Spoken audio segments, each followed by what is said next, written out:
नमस्कार, मैं शिवानी मांगवानी स्वागत करती हूं आप सभी का IIMT मीडिया के विशेष कार्यक्रम संजीवनी में।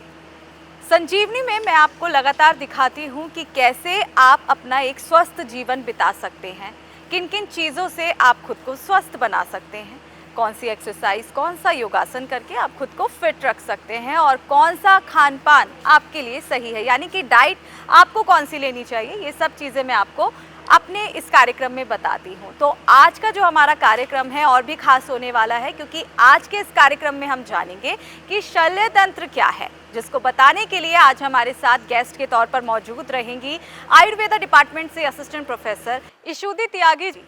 तो आइए उनसे बातचीत करते हैं। मैम, सबसे पहले आपका बहुत बहुत स्वागत है हमारे इस कार्यक्रम में। धन्यवाद। जैसे हम आज बात करने वाले हैं शल्य तंत्र की, तो सबसे पहला सवाल मेरा यही रहेगा कि शल्य क्या है। शल्य का जिसमें वर्णन है उसे शल्य तंत्र कहते हैं। और जो शल्य है, कोई भी शल्य को दो प्रकार से वर्णित किया गया है हमारी संहिताओं में। सबसे पहले तो बाह्य शल्य जो कि एक्सोजेनस होते हैं, और एक अभ्यंतर शल्य जो कि एंडोजेनस होते हैं। जी। बाह्य शल्य वो होते हैं जो बाहरी पदार्थ हमारे शरीर में प्रविष्ट होकर के हमारे शरीर में वेदना उत्पन्न करते हैं और एडवर्स इफेक्ट्स जो उत्पन्न करते हैं, उन्हें बाह्य शल्य कहा जाता है। अभ्यंतर शल्य वो होते हैं जो कि शरीर में उपस्थित रहते हुए शरीर के अंदर विपरीत प्रभाव उत्पन्न करते हैं, वो अभ्यंतर शल्य होते हैं जी, जिन्हें एंडोजेनस कहते हैं। तो मैम, अभी हमने शल्य जाना, लेकिन शल्य तंत्र क्या होता है ये भी हम जानना चाहेंगे। यस, शल्य तंत्र is a branch of Ayurveda. शल्य तंत्र को अष्टांग आयुर्वेद है हमारा। अष्टांग आयुर्वेद में 8 अंग आयुर्वेद के वर्णित हैं, जिसमें से शल्य तंत्र एक मुख्य तंत्र है। जैसे कि हमारी संहिता में, सुश्रुत संहिता में एक श्लोक है, तद्यथा शल्यम शालक्यम काय चिकित्सा भूत विद्या कौमार भृत्यम अगत तंत्रम रसायन तंत्रम वाचीकरण तंत्र में। तो इसमें हमारे 8 अंगों का वर्णन किया गया है। शल्य तंत्र प्रधान ग्रंथ सुश्रुत संहिता है, जो कि आचार्य सुश्रुत ने हमें दी है, और इसमें शल्य का वर्णन है और बहुत सी व्याधियों का वर्णन है, जिसमें मेनली हमें सर्जिकल इंटरवेंशन यानी कि शस्त्र कर्म, शल्य कर्म की आवश्यकता होती है।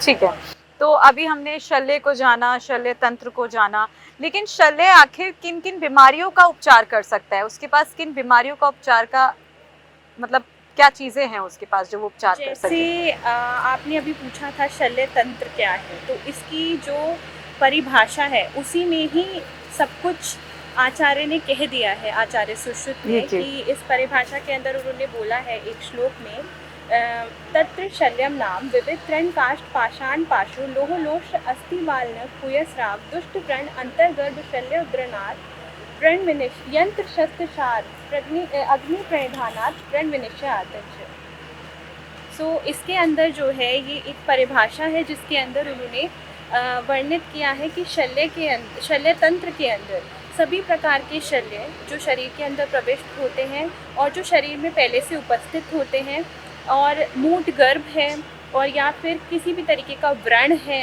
कोई भी ट्रॉमेटिक कंडीशन जिसे हम कहते हैं, उन सब की चिकित्सा जिसमें की जाती है उसे शल्य कहते हैं। तो बहुत सी व्याधियां हैं, वाइड रेंज ऑफ डिजीजेस हैं जिसे हम कवर करते हैं, जैसे कि fissure, fistula, haemorrhoids, varicose veins, ये सब आते हैं इसके अंतर्गत। जी, आयुर्वेदा से आप शल्य को कैसे जोड़ते हैं? आयुर्वेदा से शल्य को कैसे जोड़ते हैं? आयुर्वेदा शल्य के बिना इनकम्प्लीट है, क्योंकि आयुर्वेद का एक जो मैंने बताया अष्टांग आयुर्वेद है, तो इसमें हर एक अपना 8 अंगों की अपनी इम्पोर्टेंस है। ठीक है, बहुत सी व्याधियाँ ऐसी हैं जो सिर्फ औषधि से ही ठीक हो जाती है, कि औषध साध्य व्याधि है जो कि हमारी काय चिकित्सा में आती है।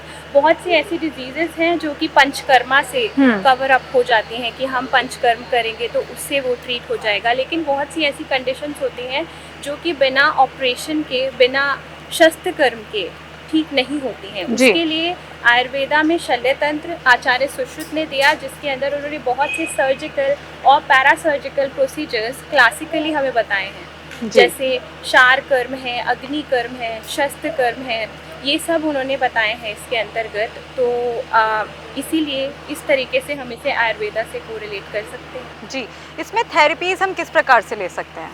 थेरेपीज़ इसमें जैसे मैंने अभी बोला था कि हेमरॉइड्स है, जिसे हम पाइल्स कहते हैं नॉर्मल लैंग्वेज में।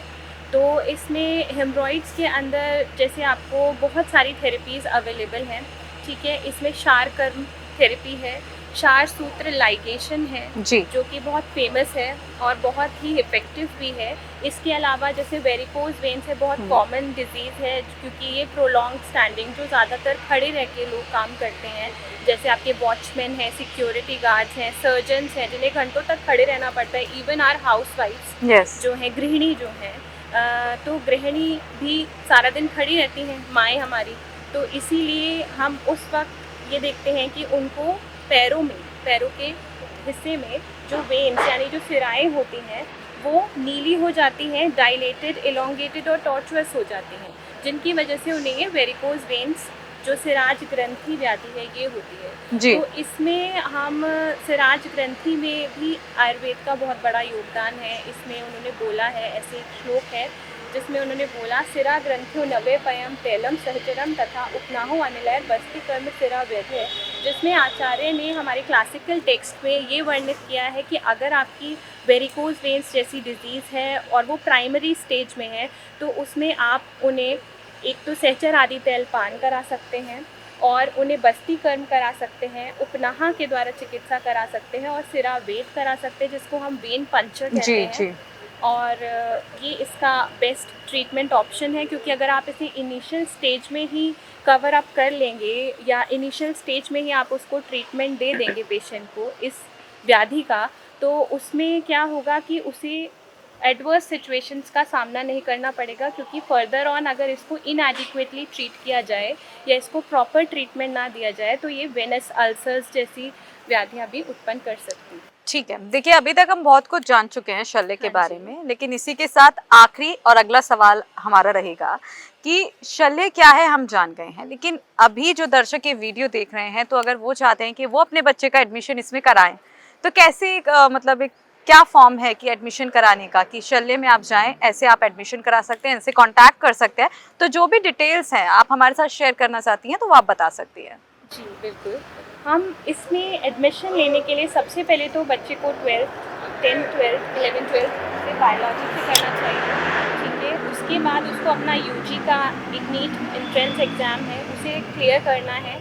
उससे फिर वो अपनी रैंक और अपने स्कोर कार्ड के अकॉर्डिंग जो भी आयुर्वेदिक कॉलेजेस अवेलेबल हैं उसमें यूजी में एडमिशन ले सकते हैं, जैसे कि हमारे ही कॉलेज में IIMT Ayurvedic medical college and hospital, IIMT university Meerut में UG course in bachelor of Ayurvedic medicine and surgery available है, तो आप यहाँ पर एडमिशन ले सकते हैं। और इसके बाद after completing your course, after completing your internship, then after that आप AIA PGT की प्रिपरेशन कर सकते हैं, जो कि all India Ayurvedic post graduation entrance test है। इसमें आप एक अपना जो आपका रैंक है और स्कोर कार्ड है उसके अकॉर्डिंग आप क्लिनिकल और नॉन क्लिनिकल ब्रांच में स्पेशलाइजेशन कर सकते हैं, जिसे हम MS कहते हैं और MD कहते हैं। बहुत सारी ब्रांचेस हैं, कुछ क्लिनिकल हैं, कुछ नॉन क्लिनिकल हैं। क्लिनिकल्स में हमारे शल्य तंत्र, काय चिकित्सा, बाल रोग एंड प्रसूति तंत्र, ये सब अवेलेबल हैं। और नॉन क्लिनिकल्स में अगत तंत्र है, द्रव्य गुना है और एनाटॉमी जैसे क्रिया शरीर, रचना शरीर, ये सब अवेलेबल है। चलिए मैम, बहुत बहुत शुक्रिया हमें महत्वपूर्ण जानकारी देने के लिए। हम चाहते हैं हमारे दर्शक जो भी ये वीडियो देखें वो बहुत कुछ आपसे आज सीख पाएंगे, और एडमिशन के बारे में भी आपने बताया, तो बहुत बहुत शुक्रिया आज का ये समय हमें देने के लिए। तो आपने देखा, ये थी हमारे साथ इशुदी त्यागी जी, जिन्होंने हमें बताया कि शल्य क्या है, शल्य तंत्र क्या है और कैसे आप इसमें एडमिशन ले सकते हैं। ये अधिक जानकारियाँ उन्होंने हमें इस वीडियो में दी। तो अगर आपको हमारी ये वीडियो इन्फॉर्मेटिव लगी हो तो कमेंट बॉक्स में बताइएगा। साथ ही ऐसी ही वीडियो पाने के लिए बने रहिए IIMT मीडिया के साथ।